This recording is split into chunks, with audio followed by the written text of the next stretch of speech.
Former Toto singer Bobby Kimball is getting to release a new improved version of his album All I Ever Needed. We talked to John Zaika, his producer, all about it. I'm John Beaudin from Rock History Music.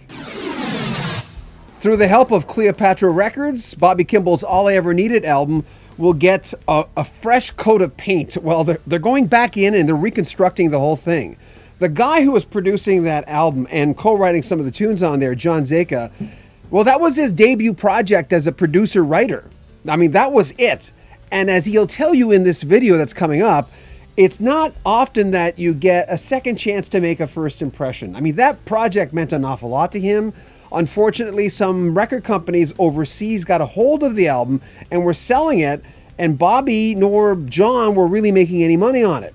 But here's a chance they want to go back in and dust it all off. John and Bobby Kimball first made the announcement at NAMM. Here's the clip. Hey, John Zaika here at NAMM 2019. We're here at the Avid booth.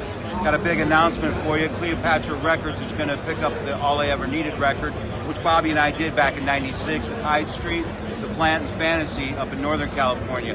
We're going to transfer all the analog at LAFX into Pro Tools, Avid, which we use exclusively, and it's going to be reloaded. We got 2 bonus tracks for you that are over at Track Records we're going to pick up. We can't wait to deliver.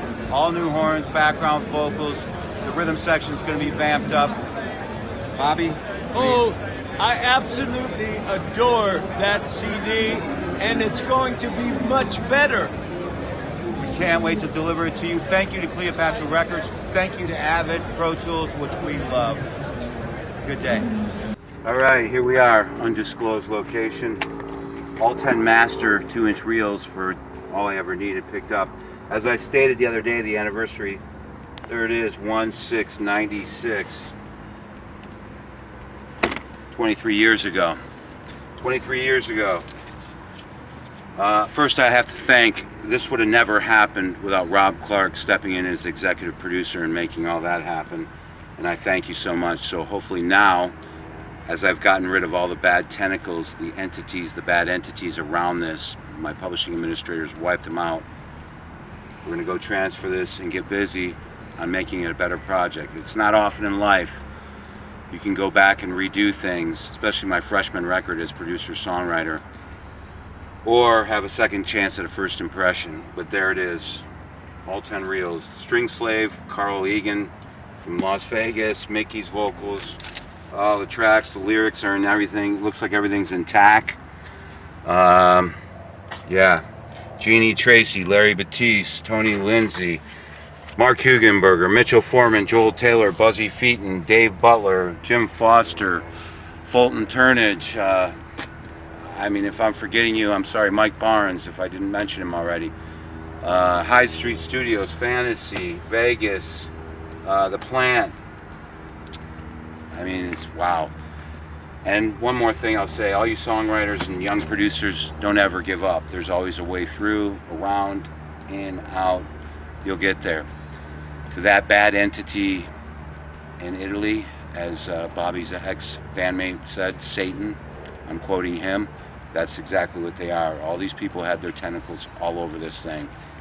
I got it back, and now I'm going to make it a better project. Bobby's vocals will not be replaced. I have alternate takes of him and Mickey all over this thing. I've gotten some questions, some of all messages about Bobby with his present hearing issues. Why haven't we re-sing this record? He's not. I have alternate takes of Bobby all over this record. I'm looking at the track sheets on this, and Mickey Thomas. We're just going to go in, refix the horns, some of the rhythm section. Larry Batiste, Tony Lindsay, Jeannie Tracy are going to come in.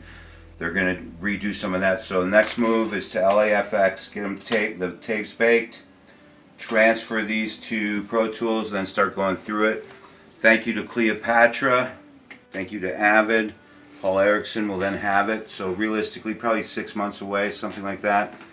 But this will be a good way to end the Kimball Zaika chapter of our lives with our music on a high note, because these were all stolen.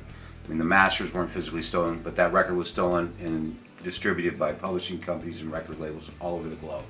So we have it back now. Thank you to my publishing administrator who was able to corral that. We look forward to delivering this to you, and thank you for all your support. Good day. Can you believe that the album was released 23 years ago, and here they are having a chance to redo it, to repolish it? And as you heard, John Zaika did reference the fact that Bobby Kimball does have some hearing problems. It's been well documented that he's having problems with his ears, and different inserts that he was wearing, I think, were not working, or I'm not sure that, don't quote me on that. But it has affected his singing. So he's not going to be re-singing, as John Zaika said, on this new version of All I Ever Needed, because they have a lot of different takes of Bobby singing. And as mentioned, it should come out in about 6 months. A lot of Toto and Bobby Kimball fans will be very happy to hear and see that happening. I want to thank John Zaika for sending us some great clips of it being in progress, and we'll keep you up to date with that. John's got a lot of different projects coming up, and we're going to check in with him now and then. We're going to start doing that with a lot of records that are in progress so we can get a little glimpse of what's going on. Make sure you share our videos, make sure you comment on our videos, and subscribe to our channel. We're getting so close to 30,000 subscribers. It'll happen in the next month, so please subscribe. This is Rock History Music.